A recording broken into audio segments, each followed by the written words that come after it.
Now, the greatest radio shows of all time. Suspense. The Shadow Node. Washington calling David Harding, counter-spy. Classic radio theater. The Great Gildersleeve. Fibber McGee and Molly. Dragnet.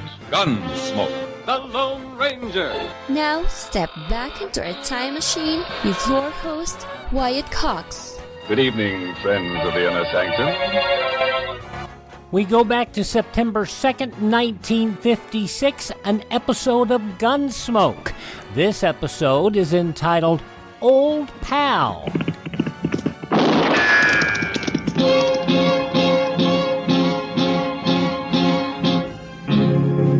Gunsmoke.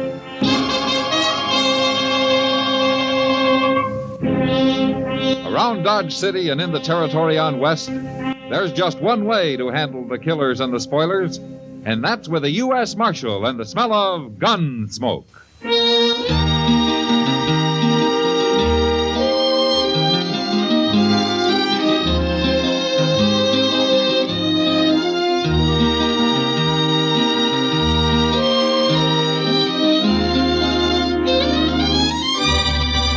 Gunsmoke, starring William Conrad. The transcribed story of the violence that moved west with young America. And the story of a man who moved with it. I'm that man. Matt Dillon, United States Marshal. The first man they look for and the last they want to meet. It's a chancy job, and it makes a man watchful. And a little lonely.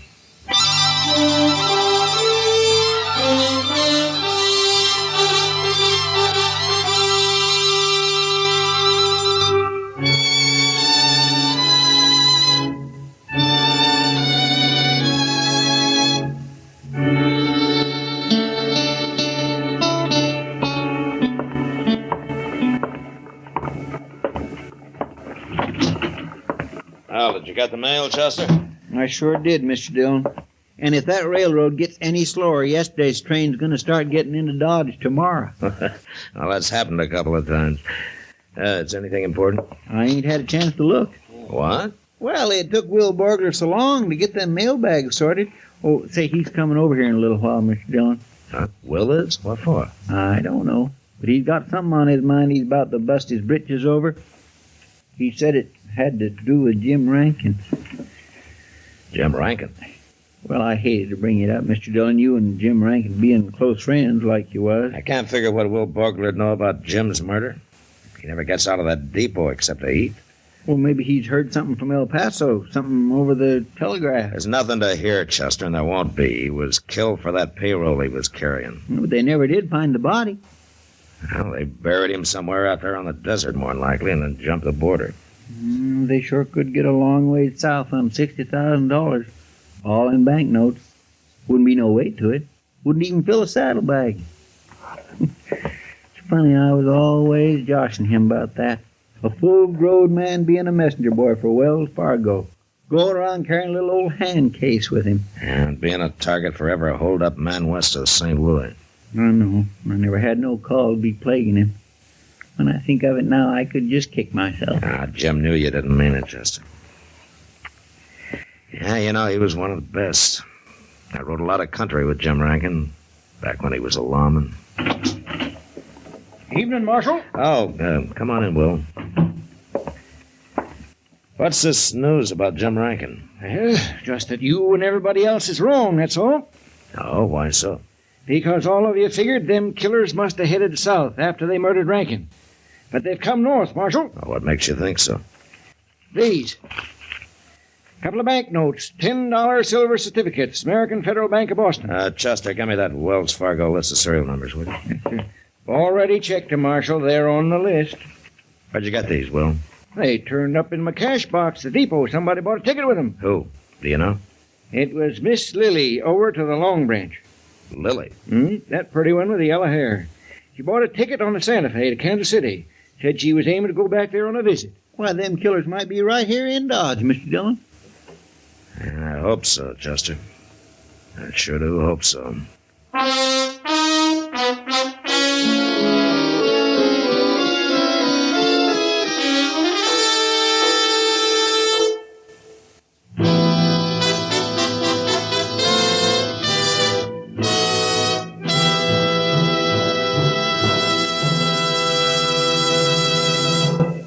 September 2nd, 1956, Gunsmoke on Classic Radio Theater with Wyatt Cox.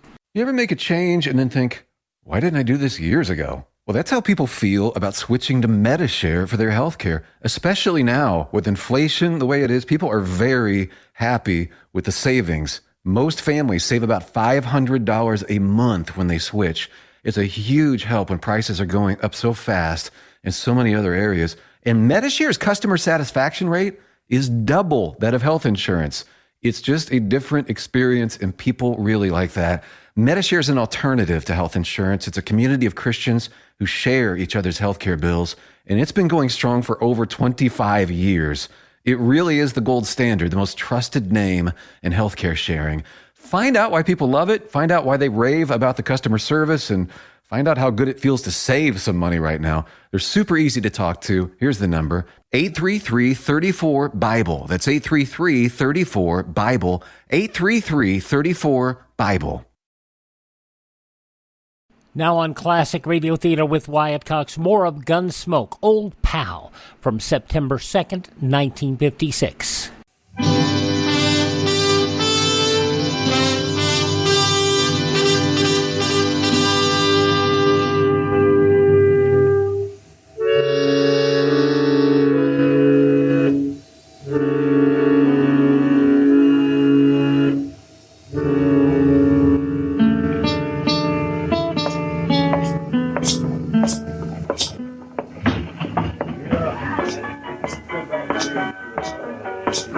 Hello, Kitty.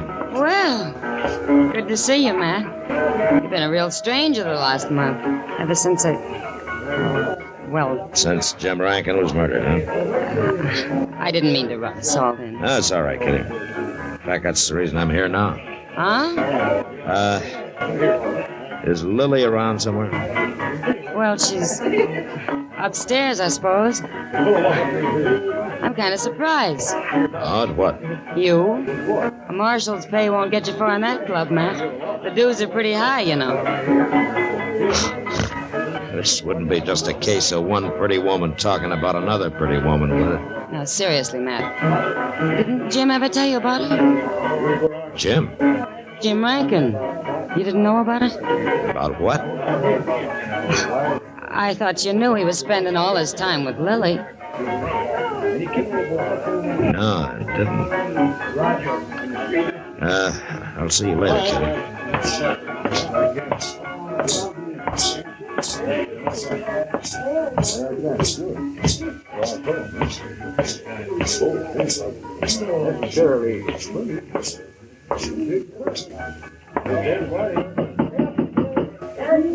Come in.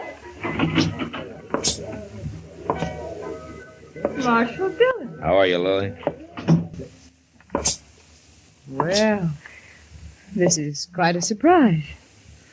I understand you're leaving for Kansas City. I'm just going for a visit. Is there a law against it, Marshal? Or do you care personally?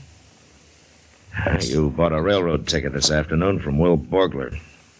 You paid for it with a couple of $10 notes of the American Federal Bank of Boston. My, you have been taking an interest. Where did you get those banknotes, Lily? Oh, come now, Marshal. I want to know where you got those bills. Why, I don't know where I got them. You don't know, huh? Of course not. The gentlemen who come into the Long Branch are usually quite And the generous. gentlemen who come in usually carry gold or silver. Paper money is rare in Dodge, and you know it. I don't remember who gave them to me, and what difference does it make? They're good, aren't they? Yeah. And they were stolen from a man who disappeared from a blood-stained room in El Paso, Texas. How do you know? Because Wells Fargo records the serial number of every banknote they ship. And these numbers match. Oh, but The man's name was Jim Rankin, in case you've forgotten him in the last 30 days. Marshal, Jim and I were going to be married. We're going to be married. Is it that unbelievable? Just that Jim never mentioned it, that's all. He knew what you'd say. When did you see him last, Lily? 10 days before he got killed. He went from here to St. Louis and then straight to El Paso. Did you know his plans, where he was going to stay in El Paso, how much money he was carrying? What are you trying to say? I just asked you. Sorry I couldn't make it any sooner. Will you get out of here, mister? You've got the wrong room. Yes, I have. Sorry, folks, I was looking for Wait somebody just else. a minute. You're a gambler, aren't you? Houseman over at the Alafraganza? That's right, Marshal. Deuce McCoy. Who were you looking for? Nobody. I'll not bother you folks any longer. McCoy. You wouldn't happen to have any banknotes on you by any chance, would you? Banknotes? I'm strictly gold standard, Marshal. I got caught with some of that worthless paper trash during the rebellion. My apologies, ma'am, Marshal.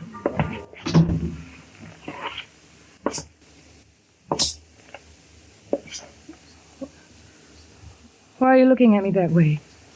I never saw him before in my life. Lily, if you're in the clear, then I'm sorry for misjudging you. You should be. But if you're not, if you did have anything to do with Jim's murder, I'll bring you in for it if it takes me the rest of my life.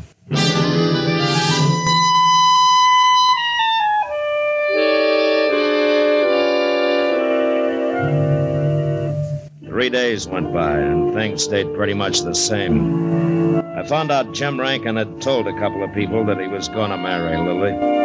And she could have been telling the truth about the 2 banknotes. Maybe she didn't remember where she'd got them. But she had lied about one thing, about not knowing Deuce McCoy. Word had gotten around town that she and Deuce had been thicker than thieves for a long time. But that didn't help me. Neither one of them had been out of Dodge in 6 months. And then one evening about 8 o'clock, Kitty came into the office with the news that started a landslide. Well, Miss Kitty. Matt, there's something funny going on. What do you mean, Kitty? Lily, she didn't show up for work this evening, so I went upstairs looking for her. All her clothes, her costumes, they're gone. She's cleaned everything out. You know where she lives? Yeah, she's got a room at Ellie Grott's place, down south of the Dodge House, a couple of streets. Yeah, I know where it is. Chester, come on, let's go.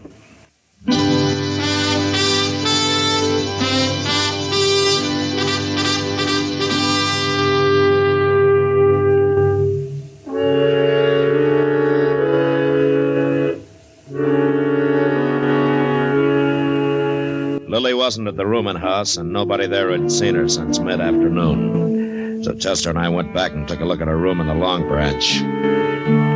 Kitty was right. She'd cleaned out. Great goodness, Mr. Dillon, if this ain't the most upset room. That's kind of a mess, all right. Things thrown around every which way. Looks like a cyclone hit it. Somebody was hunting for something. Well, you'd think Lily'd know where things was at. It was somebody else, Chester, after Lily had gone. Well, where do you think she's gone to, Mr. Dillon? Well, she bought a railroad ticket to Kansas City. Night train leaves in half an hour. Yeah, we better get over to the depot. Come on. You know, it's kind of hard to think ill of a woman as pretty as Lily. Man just can't hardly help believing anything she wants him to. Yeah, I know.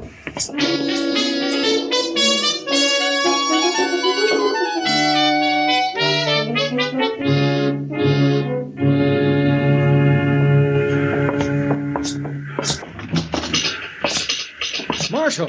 Hey, I'm glad you're here. I was just aiming to send a boy over to tell you. Tell me what, Will? Well, about them two. They're here. Miss Lily and that there gambler feller, Deuce McCoy. Oh? Yeah, he's the one that brought the trunks in, but the part of them's hers. He wasn't fooling me none. Are they both leaving? Is he going with her? Well, I reckon so. Bought himself a ticket to Kansas City, same as hers. Didn't pay for it with no banknotes, though. He used gold. Uh-huh. Where are they now, Will? Well, they've been hanging around down there at the end of the platform. Stayed clear of the light, I figured. Maybe you don't want to draw no attention to themselves. It ain't like Miss Lily, neither.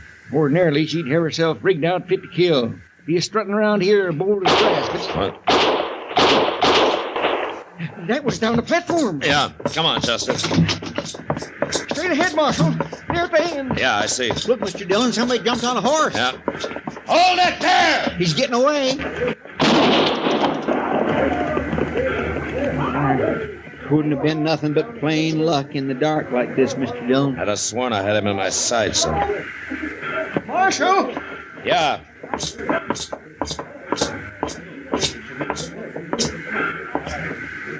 It's Miss Lily and that gambler feller. They shot both of them. He's dead.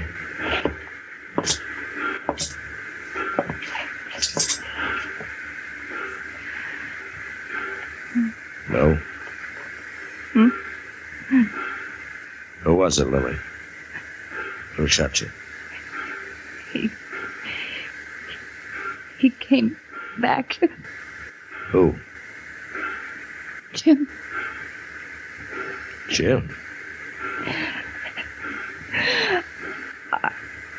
I never thought he...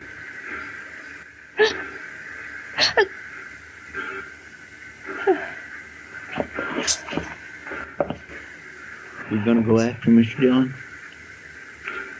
No, we'll wait till sunup, Chester. Sunup? There's no hurry, not now. I got a pretty good idea of where Jim will head for.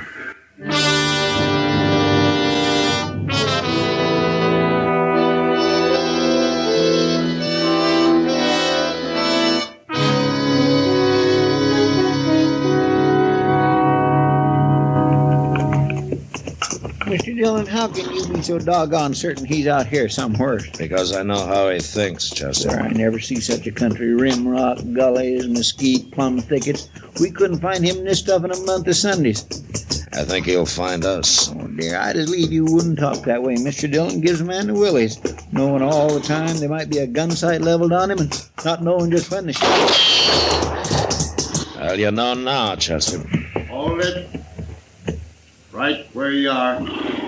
He's just by that point of rim rock. Oh, forget it. He's got perfect cover. Is that you, Matt? Yeah, it's me, Jim. Leave your gun. Come up here. Come alone. Stay here with the horses, Chester. Don't do it, Mr. Dillon. You don't know what he's up to. Only one way to find out. Here, take my gun. Well, I just don't like this. I don't. Over this way, Matt.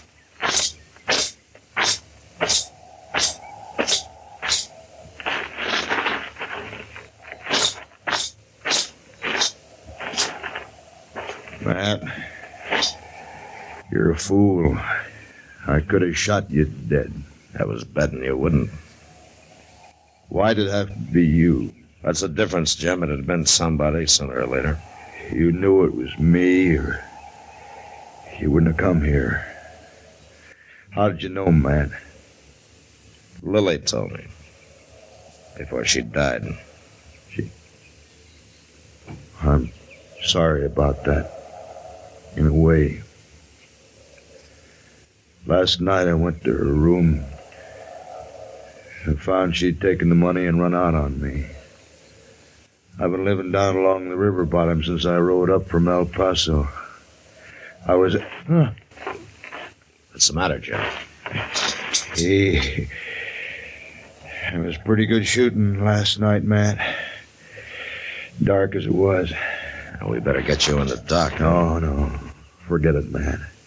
I know how I stand.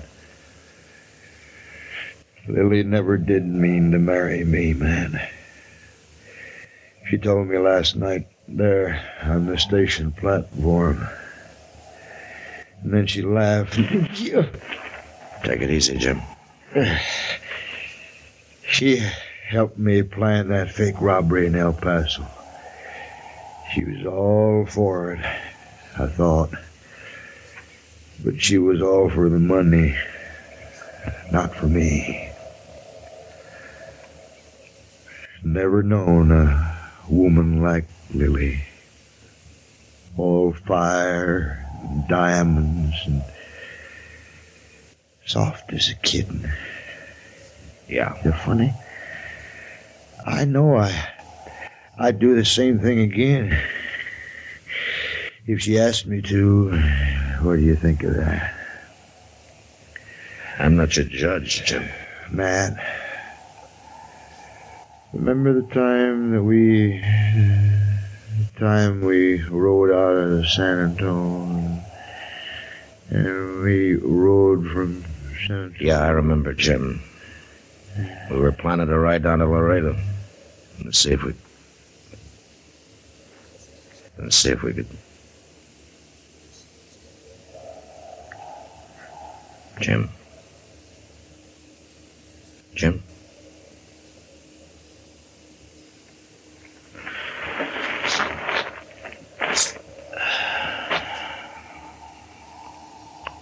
Yeah, Jim. I remember.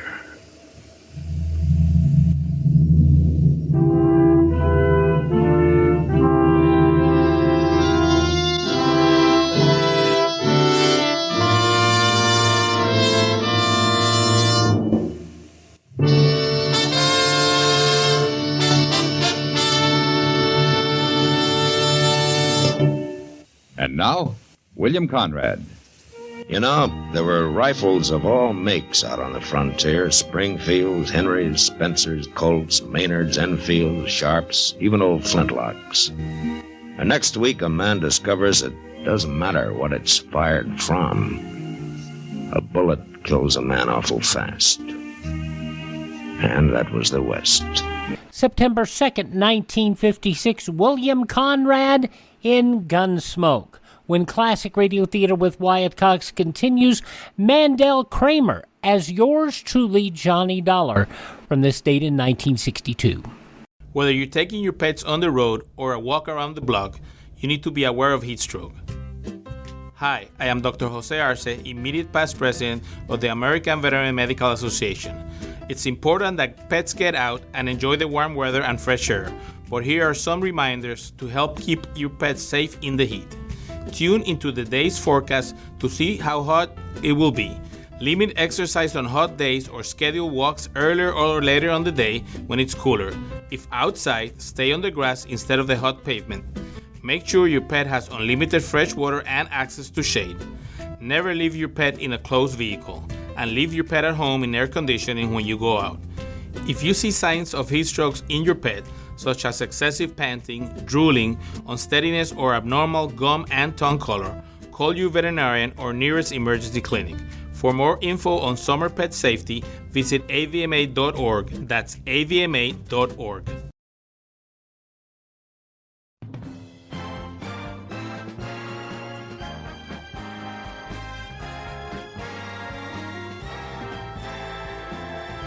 Now on Classic Radio Theater with Wyatt Cox, Mandel Kramer as Johnny Dollar in yours truly, Johnny Dollar, from September 2nd, 1962.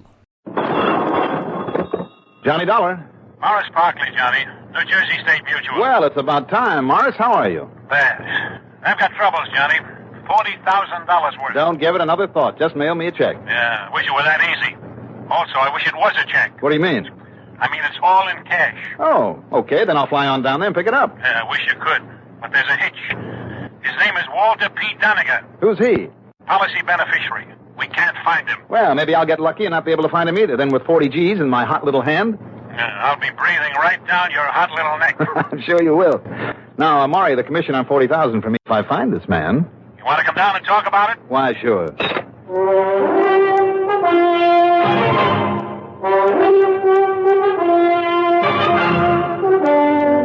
The CBS Radio Network brings you Mandel Kramer in the exciting adventures of the man with the action-packed expense account. America's fabulous freelance insurance investigator. Yours truly, Johnny Dollar.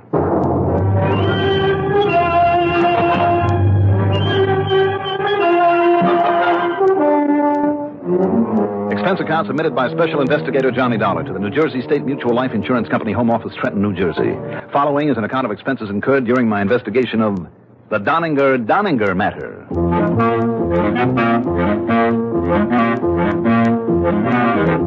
Expense account item 1, $26.90 for a cab to Bradley Field Airport, a plane to Trenton, then a taxi into Morris Parkley's office. It was lunchtime, so Maury dragged me over to lunch at Hildebrecht's. Look, are you just going to sit here and stuff yourself, or can I tell you about this case? Maury, so help me. Nobody knows how to fix soft-shell crabs like a South Jerseyite, so I'm going to make the most of it. Going to? You have?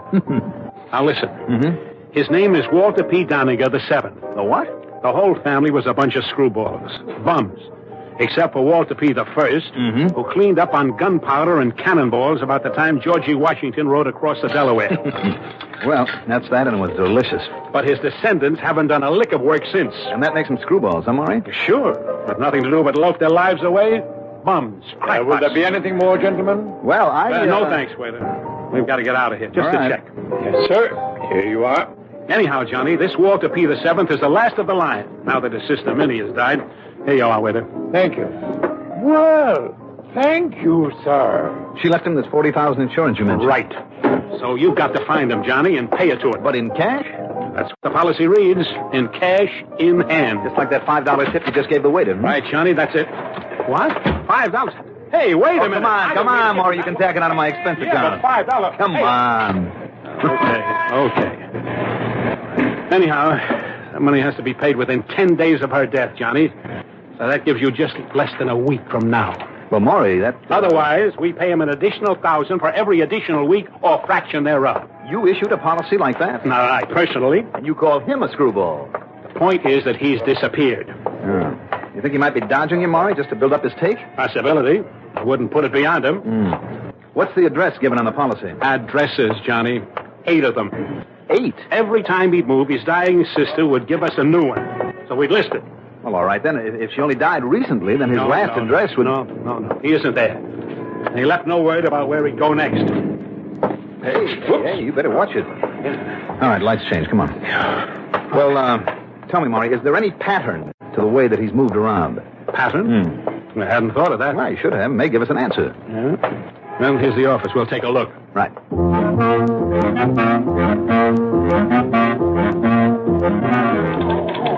Here we are. Now, he started here in Trenton. Then he lived down in Atlantic City for a while. And Bloomfield, Cranford, Dumont, East Rutherford, Franklin, Gibbstown, and Highbridge. In other words, all over the state. You know, that makes any kind of a pattern, Johnny. Well, it sure does, Maury. It does? Sure. Don't you see? Atlantic City, Bloomfield, Cranford, and so on, ending up with Highbridge right through the alphabet, Maury, from A to H. Hey, you're right. So it's easy. Wherever he's gone now begins with the letter I. If he sticks to the pattern. Yeah. Well, why all the wandering around? Is he running away from something, or is it just a matter of building up the insurance he'll get? I don't know. Anyhow, now, you have the answer. Find a town beginning with the letter I, if there is one, and you've got him. Yeah, thanks a lot. But which town beginning with an I, if there's more than one? Oh, yeah. I didn't think of that. You got an atlas, Maury? Yeah, sure, of course. Yeah, right in front of my nose. Help yourself. All right, now let's see. Okay, here we are. Oh, great. Now, what's the matter? Listen. Imlaystown, Indian Mills, Interlaken, Iona, Iceland, plus about a half dozen more, from one end of the state to the other. Yeah, no good. Well, it's all right with me if you want to pay me plenty of travel money to prowl around after him. Fine, that's fine.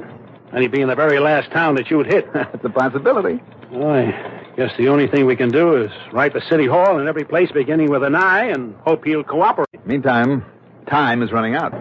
Wait a minute. Maybe there's a better pattern for us. Well, sure, like you say, the alphabetical one.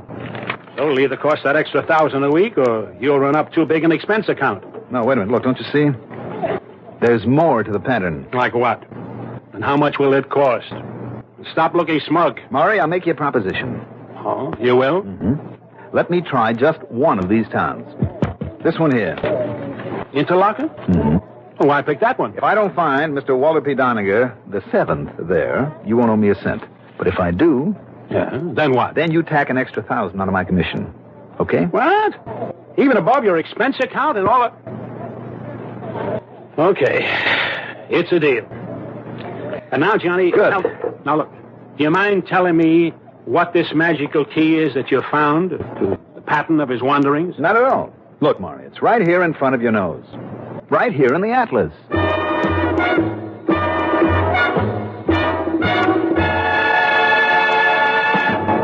September 2nd, 1962, yours truly, Johnny Dollar on Classic Radio Theater with Wyatt Cox. Now on Classic Radio Theater with Wyatt Cox, the conclusion of yours truly, Johnny Dollar, September 2nd, 1962.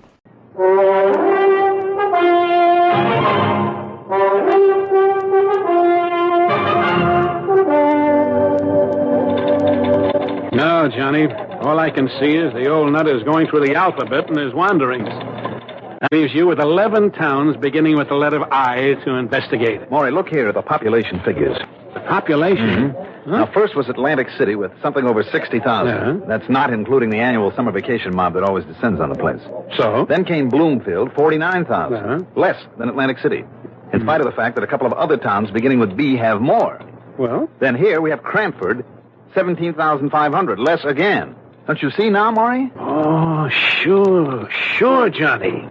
You're right. Great. Sure, each time he's moved up one notch in the alphabet, he has moved down one notch in population. What a caper. And see here, after Cranford, he was in Dumont. Sure thing. After Dumont, he could have gone to Elizabeth or East Orange or East Patterson. Yes, but they have more people than Dumont, so he picked East Rutherford with a population just under Dumont. Right. So on, all the way to the letter H for Highbridge, the last address you have on him. And if you carry on just one more step, here. It has to be Interlaken. He's got to be an Interlaken if he's stuck to this crazy pattern. Well, I'll be darned. Now, you think I'm still wrong about calling him a screwball? Well, unless he's running away from something, Maury. The law, maybe? Walter P. the Seventh? Never. Well, then I'd say he's kind of cute. Cute, huh? Mm-hmm. Sure, he knows that every week you fail to pick up his trail, he puts you on the spot for another grand. I think he's bats. Maybe. But at least he's got a sense of humor. Pretty expensive one for us. Just the sort of thing you'd expect of him. Maury, if a pattern holds, and it's his own gag, so he's got to play fair with it. Yeah. I will find him smugly sitting around in the town of Interlaken. Okay? Sounds fine. Great. But what if the Sherlock Holmes deduction of yours turns out to be all wrong? There's only one way to find out, Maury, isn't there? Yeah. Good luck. You'll need it.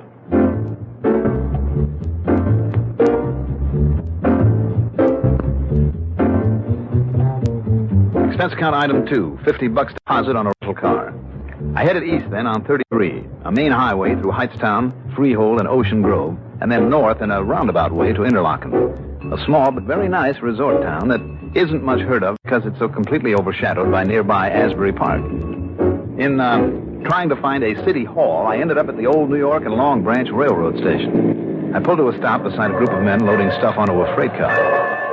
The most intelligent looking of the lot was the character of, maybe 35, and badly in need of a shave. Hey, wait a minute. Say that again, buddy. I asked for directions to City Hall, that's all. I thought I recognized that voice of yours.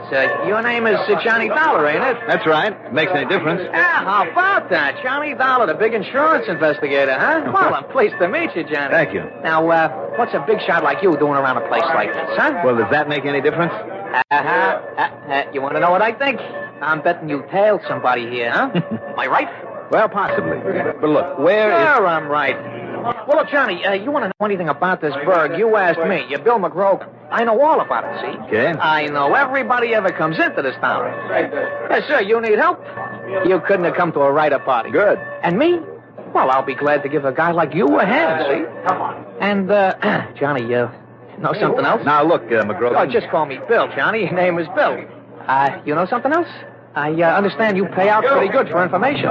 Like, you can lay it out on that expense account of yours, huh? Yeah. Am I right, Johnny? Well, now, that depends. Look, why don't you try me, huh? Anything you want to know about Interlaken or anybody in it, even just the summer people, to come here for the summer, all you got to do is ask me. So what do you want to know, huh? And what's it worth, huh?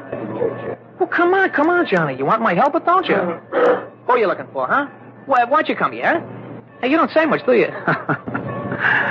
All right, Bill. Yeah? I am looking for someone. A man. Now what's it worth if I lead you right to him, Johnny? 50? Maybe a C-note, huh? Come on. Because if you don't think I can lead you to him, well, you just try me, see? Yeah, 25 maybe. Now, look, you better come down a little bit, Bill. Let's see, how about a 10 spot? Okay, thanks. What? Now, who do you want to meet, huh? Who's the guy you're looking for? The name is Wyatt Doninger. Hey, you see, I told you to come to the right... Huh? What's the matter? Who'd you say, Johnny? I said a man by the name of... Doninger? That's right. Well, you know where I can find him, or don't you? Well, come on, Bill. What's the matter? Doninger, huh? That crazy Walt Doninger. And you want to give me only $10, huh? All right, I'll make it 20. If you really know where he is. Yeah, sure, I do, sure. But a guy that's loaded the way that he is, you know that, don't you? It sounds like Wyatt Doninger. Okay, Johnny, okay. $50 and I fix it up. What do you mean you fix it up? I'll deliver. So where are you going to be staying? Well, matter of fact, I don't know. I hadn't really planned Well, on... a Larchmont. So you go to Larchmont. It's that nice fancy place about 3 blocks over that way. Yeah, well, look over there. Turn your head, huh? You can see the top of it with the flag on it. See it over there? Oh, yeah, I see. That's good. Now, you get yourself a room, see? And, Johnny, I guarantee I'll get the word to Doninger, and he'll be there and see you by sometime tonight. Okay? Now, look, Bill, wouldn't it be a lot easier just to tell me where I can find him? With the way that he moves around? Oh, sir. That's the deal. $50, Johnny. All right. Here's 15 more. And the other half you get after I see Doninger. Oh, yeah, well, now, listen, Johnny. That's my deal. Just be sure you get him there to my room at the Larchmont.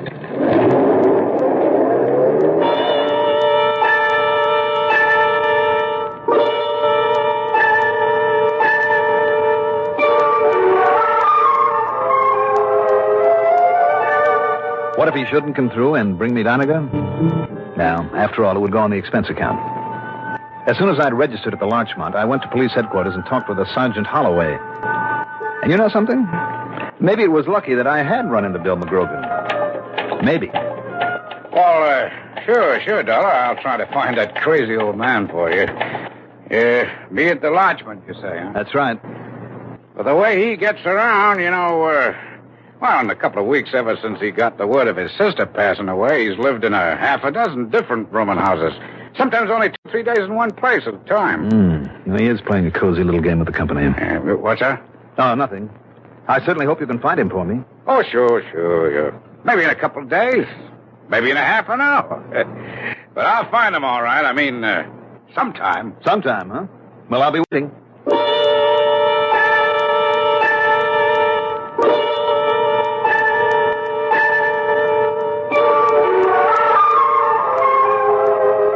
At the Larchmont, I had cocktails and dinner. It's item 3, $4.70. Then I spent item 4. $50 on a phone call to Maury Parkley to let him know where I was. What if that policeman doesn't find them for you, Johnny? Or that railroad bum you talked to? And with time running out for us? Then I'll just have to prowl around myself and see what I can learn about Doninger. Oh, of course, the post office. What? Well, if he moves from place to place, Maury, the way the sergeant says he does, he may have himself a post office box. And you'll sit by it until he shows? That's right. But what if he's left interlocking? Well, then I'll dig me up an atlas and figure out his next destination. Maury, don't worry about it. We've proved the atlas theory works, and now it's just a matter of time before...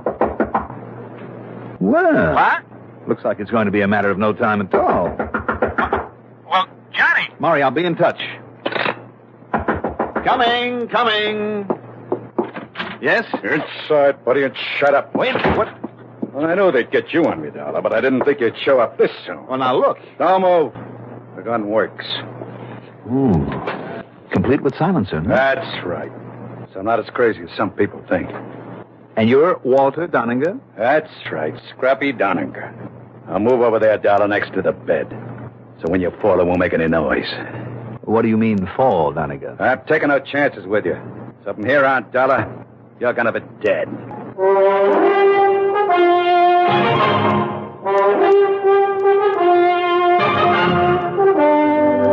Wait a minute, Doninger. You haven't even got time to say a prayer, Dollar. You said you knew I'd be after you? Why not? Pull a heist up there in Hartford? Stuff's gonna be insured, isn't it? A heist? So who else would they get to look for me? Only how you ever found out? They'd come down here to this little jerkwater summer resort. And they only been here for a day, too. Only you pulled a boo-boo coming here, Dollar. It looks like I pulled a couple. Yeah, wise man, you sure picked the wrong guy to buy information from. You think that Bill McGrogan was on your side? When for $100, he'd let me set you up this way? I see. You do, huh? Well, you're not going to be seeing for long, or hearing either. Get over there next to the bed where you'll drop real easy when I pull this trigger. Huh? Who's that? Who is it? Who is it? The split second when he turned to the door was all I needed. I charged across the room, swinging, and caught him with a hard right to the face. Then I chopped across the back of his neck with my hand, and again with everything I had. He collapsed in a heap, and he lay very still. All right, now, Mr. Scrappy Doninger, we'll take this gun of yours and... Yes, who is it? Who's there? Walter P. Doninger, the 7th, Mr. Dollar. Oh, now, wait a minute. Well, here I am. The police and you and the insurance company have finally found me. So, Mr. Oh, my goodness. Who's he? What happened to him? Your name is Walter P. Doninger the 7th? Why, yes, of course it is. Would you like to see some identification, Mr. Dollar? Here, I have plenty of it. But I certainly didn't think even a clever man like you could trade me here to Interlaken so quickly. It's amazing, Mr. Dollar. Simply amazing. Sit down, Mr. Doninger. You see, I had hoped I could delay you a bit and therefore increase the insurance payment. But I was fair in my little game, now wasn't I? Just sit down there, Mr. Doninger. Well, surely, Mr. Dollar, anything you like. But this man here on the floor. Yes, this man. Just wait. Johnny Dollar. Johnny, this is Morris. Now listen very carefully. I told him I have you already tied up on a case. Maury. Tri-State Insurance up there in Hartford, I mean. But you'd never guess why they called, Johnny. Oh, wouldn't I? Why they want you. And right away, you'd never guess if you lived to be 1,000. Don't be too sure, Maury. There's been a big burglary job up there, Johnny. And now listen. I'm listening. Talk about coincidence. The man I mean the crook thereafter has the same name as this client of ours. Walter P. Doninger. Yeah. Only the P stands for something else. They call him Scrappy Doninger. And he has a record from here to there. Maury. There's a $10,000 reward on him, too. So as soon as you find our Mr. Doninger... Maury, would you listen to me? Yeah. I have him, Maury. Right here. Oh, yeah? Oh, well, good. Fine. Good for you, Johnny. I knew you'd find him and save us that extra money. Good man. Now, would you like to do me a favor and save me a phone charge? Well, sure. All right. Call Tri-State back. Tell them the job is done. Their job, and they can mail me the check for that reward. What? That's a fact, Maury. I'm up to here in Doninger.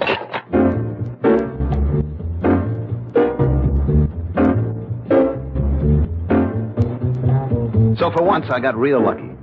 And now you can see why I've called this report the Doninger Matter. Expense account total, including the trip home with Scrappy Doninger in tow, $155.70 plus commission, of course, plus the extra $1,000 on Walter the Seventh. Oh, and I couldn't find Bill McGrogan again, so he'll never get that other $25. Maybe just a jail term someday for the kind of company that he keeps. Yours truly, Johnny Dollar.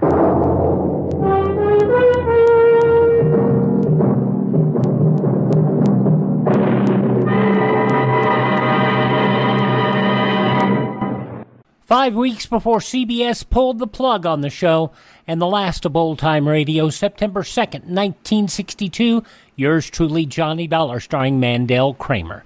Visit my webpage, classicradio.stream. Thank this station. Support their advertisers. Tell your friends. The great radio shows are right here at this spot on the dial. Classic Radio Theater with Wyatt Cox on your favorite station.